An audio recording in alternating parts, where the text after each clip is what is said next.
at our class on Friday, Mr. Kam asked me about prayer. So I gave him some answers, and then I told him that I was going to talk about prayer at this retreat. So I postponed giving him full answers. So today I want to talk about praying or prayer. So it won't be difficult to understand, because my talks have been a little difficult for some, maybe difficult for some persons, because we are talking about topics in Abhidhamma, like 5 aggregates, 12 bases, and so on. So today I'll talk about some less difficult thing, which is prayer. We Buddhists take pride in telling other people that we don't pray. And also authors and speakers also say Buddhists don't pray like Christians do. I once read in a book about maybe more than 20 years ago, where the author, who was a Westerner, said, if people tell you Buddhists don't pray, don't believe them. So he may have seen Buddhists in Buddhist countries praying at the pagodas, and so he said Buddhists also pray, and if somebody says Buddhists don't pray, don't believe him. Today I want you to get answers for yourself, whether Buddhists pray or whether praying is allowable in Buddhism, or whether we can get what we pray for. And I am not going to give you any answers to them. You'll have to find out answers for yourself. Tôi sẽ không nói về cái câu trả lời đối với những câu hỏi này, vì tôi muốn quý vị hãy chính mình tìm ra những câu giải đáp cho những câu hỏi như vậy. But I will give you something to base your answers upon, and that is Buddha's teachings or discourses. So the first discourse,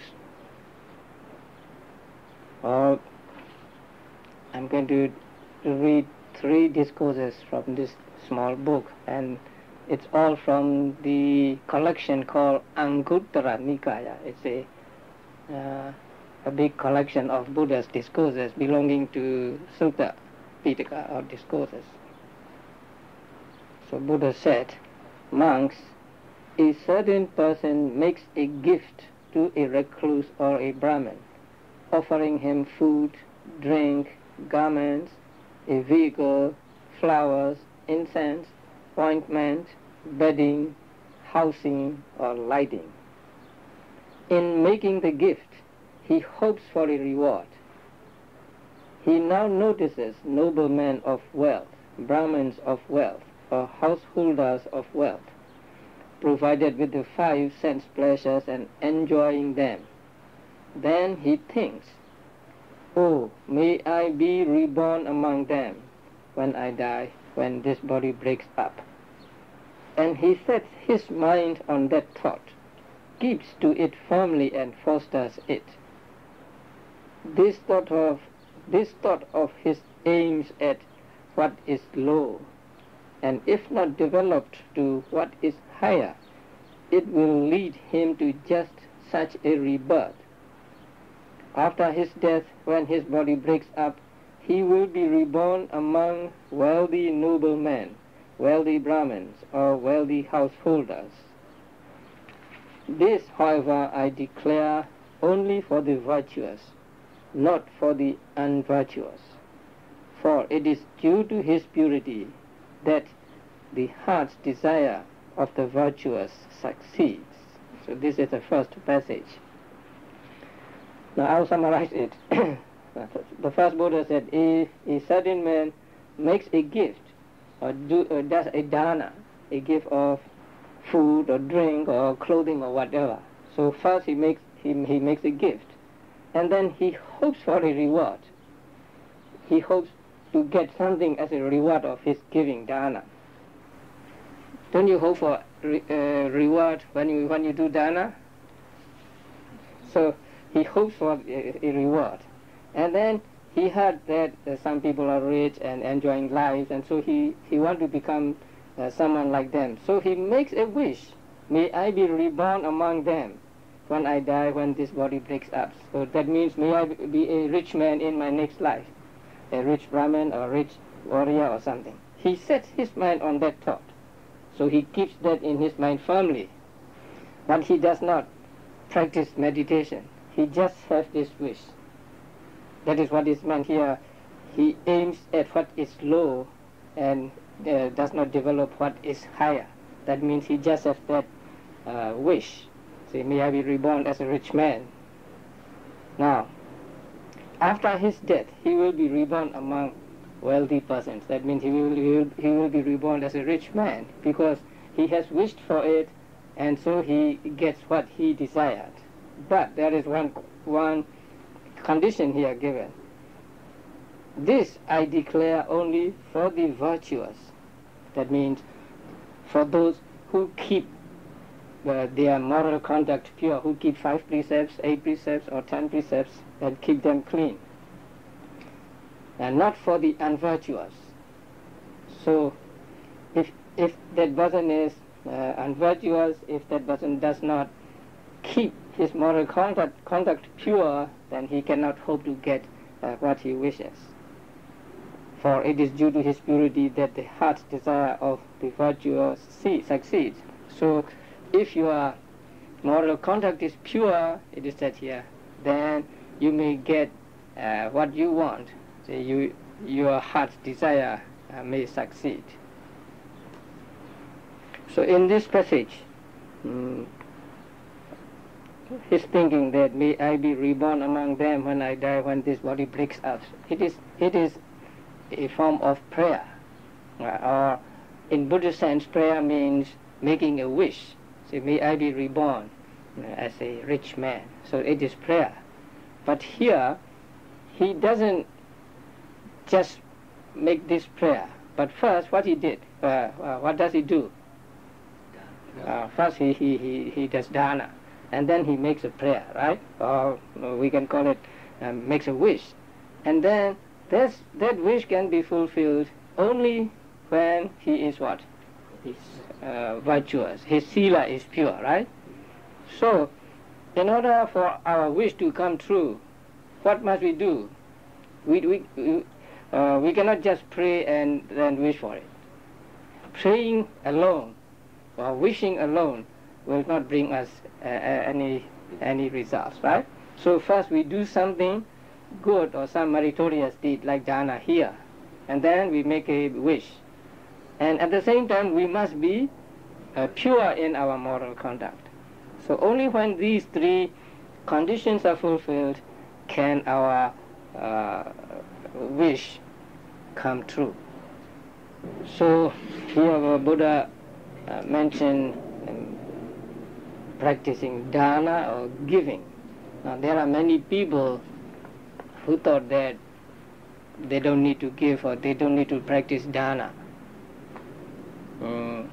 When I went to Southern California for a retreat, I heard that one couple, a Burmese couple,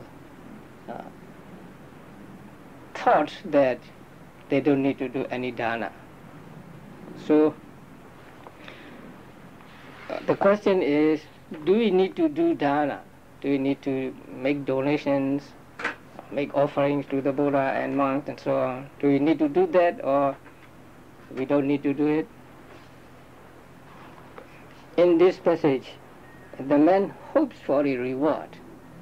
So he does dana and then he hopes for a reward. If you do not hope for a reward, what do you think? Yes. No, what yes? Do you need to do or do you not need to do?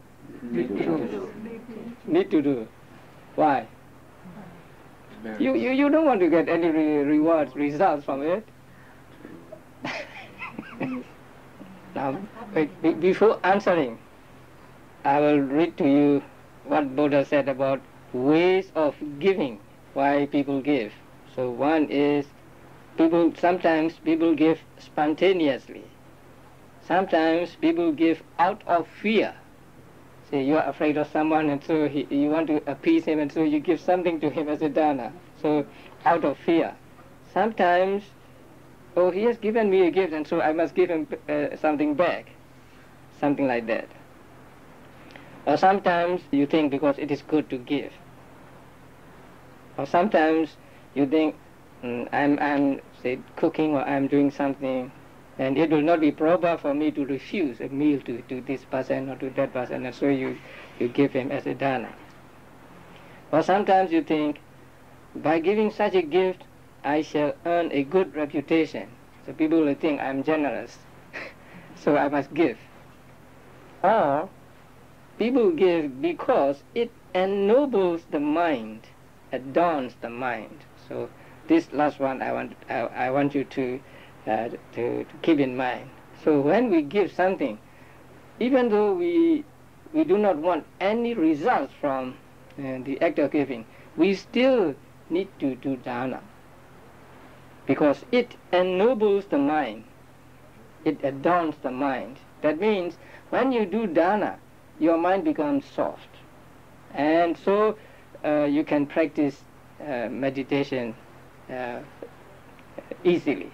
So even though we do not expect any results from dana, we still need to do dana, just to soften our minds, or just to clean our minds of some mental impurities like stinginess or some other mental defilements. So once the Buddha said, if people know as much about the benefits of giving dana as I do, nobody would eat a meal without giving a portion of it to another person. That is what the Buddha said. So if the Buddha does dana, if arahants do dana, why should we not do dana? Even we will say, I don't expect any result from it, we still need to do dana to what do you call that, to ennoble our mind, to soften our minds, so that we can practice meditation very well. Now the next passage deals with a person doing dana, and then he makes a wish to be reborn in the world of celestial beings, to become a deva. And you know there are six realms of celestial beings, and so there are 6 passages with the same meaning. Now the last passage deals with desire to be reborn as a Brahma. Now I will read it slowly. A certain person makes a gift to a recluse or to a Brahmin, offering him food and so on and so on. He now hears of the long life, the beauty and the great happiness of the deities of Brahma's realm, and he wishes to be reborn among them. So he wants to be reborn as a Brahma. He sets his mind on that thought, keeps to it firmly and fosters it. This thought of his aims at what is low, and if not developed to what is higher, it will lead him to just such a rebirth. Now please listen carefully. He does a dana, he makes a wish, and if he does not develop any higher, then it will lead him to just such a rebirth. It will lead him to be reborn as a Brahma. After his death, when his body breaks up, he will be reborn among the deities of the Brahma's realm.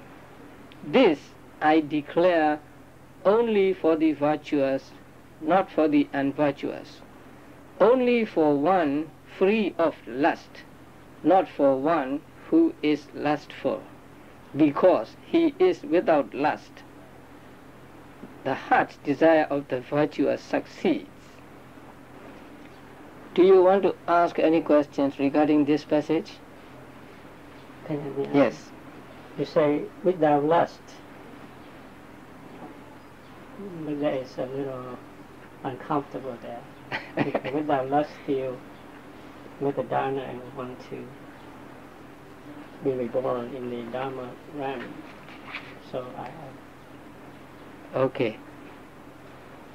If you don't understand Abhidhamma, and you can misunderstand this passage.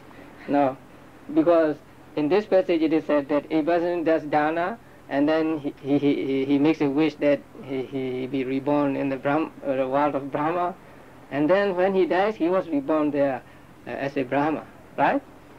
So the passage as it stands seems to mean that you just need to do dana and you will be reborn as a Brahma, and that goes against with what is taught in Abhidhamma, right? In order to be reborn in the world of Brahmas, what do you need? Jhana. You have to practice jhana.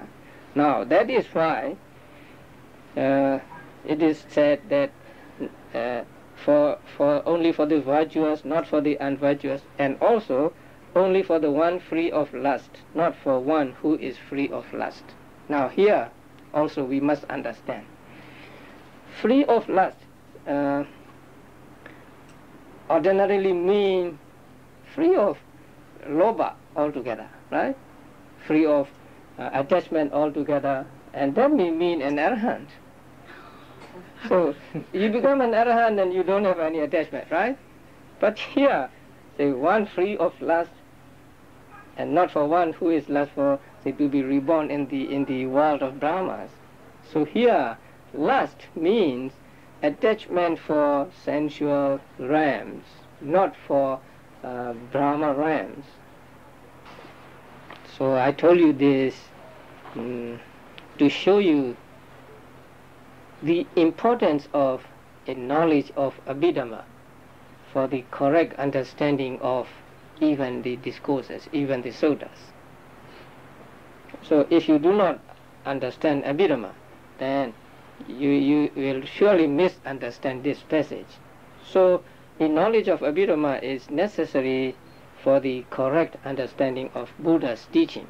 We always have to check the teachings in the discourses Sutta Pitaka with what is taught in Abhidhamma. Only then we will get the correct understanding of that passage. Now, with regard to prayer or making wish, what do we gather from this discourse, from this sutta? You don't just make a wish, you don't just pray. You must do dana and then make a wish, and also you must be virtuous or pure in your moral conduct. So these three things we gather from this sutta. Now we go to another discourse that has to do with praying. So once the Buddha spoke to the householder Anathapindika. Anathapindika was a very famous supporter of the Buddha. He was a lay supporter, and at the first meeting with the Buddha he became a Sotapanna, and he built a monastery which is very famous, the Jetavana monastery, and Buddha spent 20 years at his monastery. So Buddha said to him, "There are 5 desirable, pleasant and agreeable things which are rare in the world. What are those 5? They are long life, beauty, happiness, fame, and rebirth in the celestial realm." So 5. We all like these 5, don't you? Don't we? We want to live long. We want to be beautiful. or at least good looking, right? We want happiness, we want fame, we want to be reborn as a deva. But of those 5 things, I do not teach that they are to be obtained by, first I will read the translation as it is. So I do not teach that they are to be obtained by prayer or by vows. The Pali word used here, there are 2 words used here, and the first one is to be translated as asking, and the second one wishing. So not just by asking, please give me something, may I have something, or not just by wishing, making a wish. So Buddha said, of those 5 things, I do not teach that they are to be obtained by, say, asking or by wishing. If one could obtain them by asking or wishing, who would be without what in the world, right? We will get everything we want, and so nobody will be destitute of anything. If it were possible that we can get things just by asking or just by making a wish. So that is what the Buddha said here. And the Buddha continued, for a noble disciple who wishes to have long life, it is not befitting that he should pray for long life or take delight in so doing. He should rather follow a path of life that is conducive to longevity. By following such a path, he will obtain long life, be it divine or human. So the Buddha lets us know in this passage that it is not proper for us to be just wishing, just making a wish, just praying, but instead we must follow a path of life, or we must follow a practice that is conducive to longevity, that give results as a long life. So prayer alone or wishing alone will not bring anything to us. So even if we pray, even if we make wish, we must reinforce that wish with real practice. Real practice which is conducive to longevity and others. But Buddha did not say specifically what kind of a path of life to follow. Buddha just say a path of life, a practice that is conducive to longevity. And in the commentary it is explained that it means following the path of wholesome actions, wholesome deeds, meritorious deeds. I hope you remember there are 10 kinds of meritorious deeds. Do you remember them?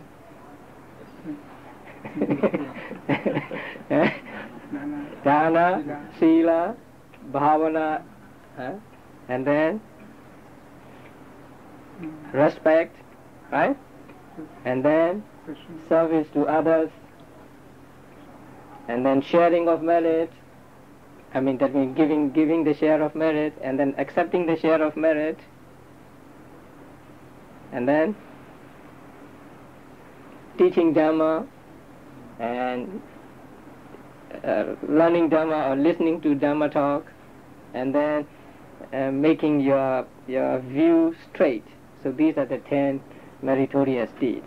So what Buddha meant here is you follow the path of these 10 meritorious deeds, and if you follow that path, then you will get what you want here, the long life, beauty, and so on. Here again we find dana. I think we are very fortunate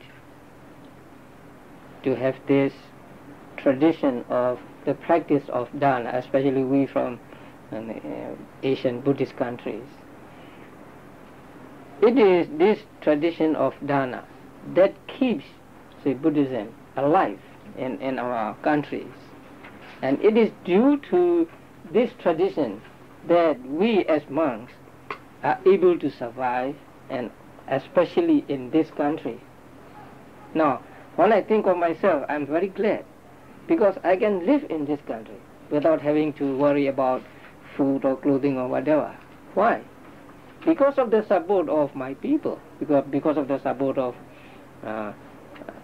people, especially from our countries. If we do not have such a tradition, then we monks will not be able to live in this country.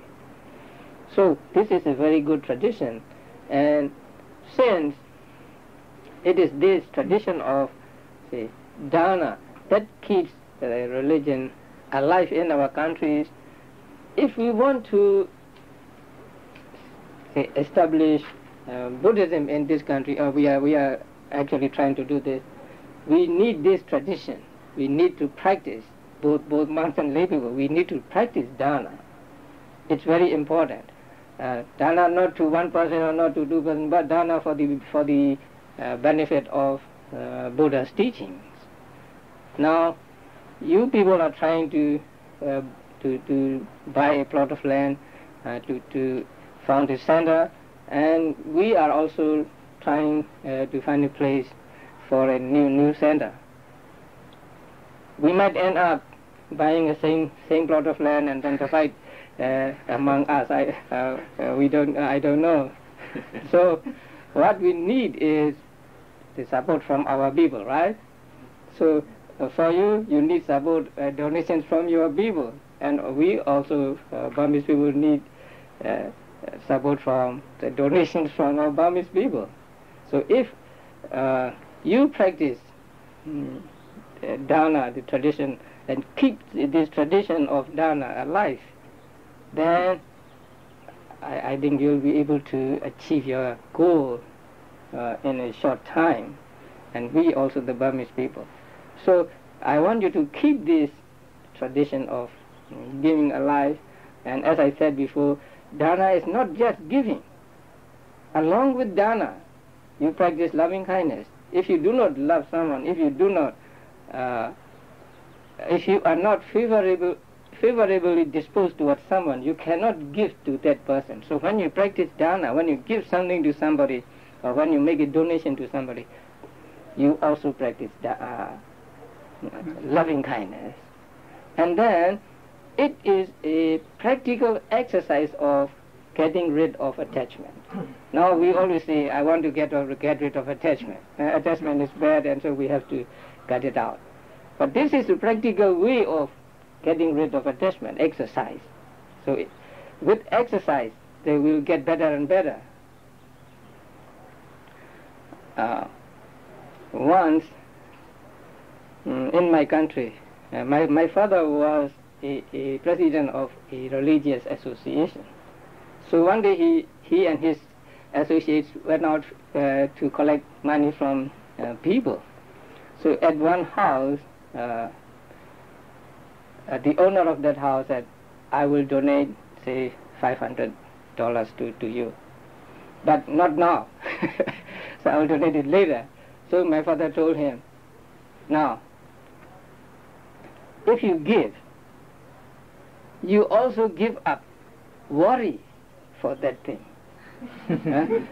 So if you don't give $500 now, you have worry about the $500. So you have to keep them safe. You have to worry whether it will be stolen or something. So if you give it now, then you will become happier. You don't have to worry about this, and so you give up worry as well as the $500, and you get married. So the man was so pleased that he just $500 donated to him, to his association. So dana is not just giving, right? Giving, yes, giving, but giving the thing as well as the attachments to that thing. And so this is an exercise of getting rid of attachment. So many good qualities are involved in dana that we must understand. Loving kindness, getting rid of attachment, and also goodwill, say, towards other persons, the desire to help, and so on. So this is a very good tradition, and I hope we people will be able to preserve this tradition in this country also. So that is dana. Then what is next among the 10? Sila. So keep your moral conduct pure, take precepts and keep them, dana, sila. And the next? Bhavana. Bhavana means meditation. I'll come to that next. And then reverence to other people. I mean reverence to the elders, reverence to our parents, to our teachers, and so on. So that is also a very good tradition, and we should keep it in this country too, because I see this tradition vanishing from this country. Young people are not taught, say, to have respect for their parents or for their teachers. So we need to keep this, being respectful to elders and others also. And the next one is what? Service to others. It is very important that we do service to others too. We help each other. Now, in our countries, people are always willing to help. You don't have to ask them to help. But if they see somebody seem to be needing help, then they are very ready to give help. You don't have to ask them. But in this country, it is a little different, because sometimes your act of goodwill may result in a lawsuit or something like that. So in this country, it's a little different. But at least among ourselves, among our people, we can practice this service. So service to other people, and then when you are in a community like this, then service is very important. You do whatever you can, say, for the welfare of the community, and also this group is a religious group, and so you do whatever you can, say, to help each other. And also when there is something to do for the purpose of the practice of meditation or for a religious gathering or whatever, then you need to do what you can without being asked, so that everything is done properly. And so this kind of tradition also should be kept alive, at least among us. Now, specifically, what should we do if we want longevity, or if we want to live a long life? What should we do if we want beauty, if we want happiness? There must be some specific activities conducive to long life and so on. Refrain from killing, and also you can do something positive. Save life. Donate medicine, something like that. And I don't know whether you do that. I think you also do that. You buy fish or birds or whatever from the slaughterhouses, and then set them free. So that's also a very good practice.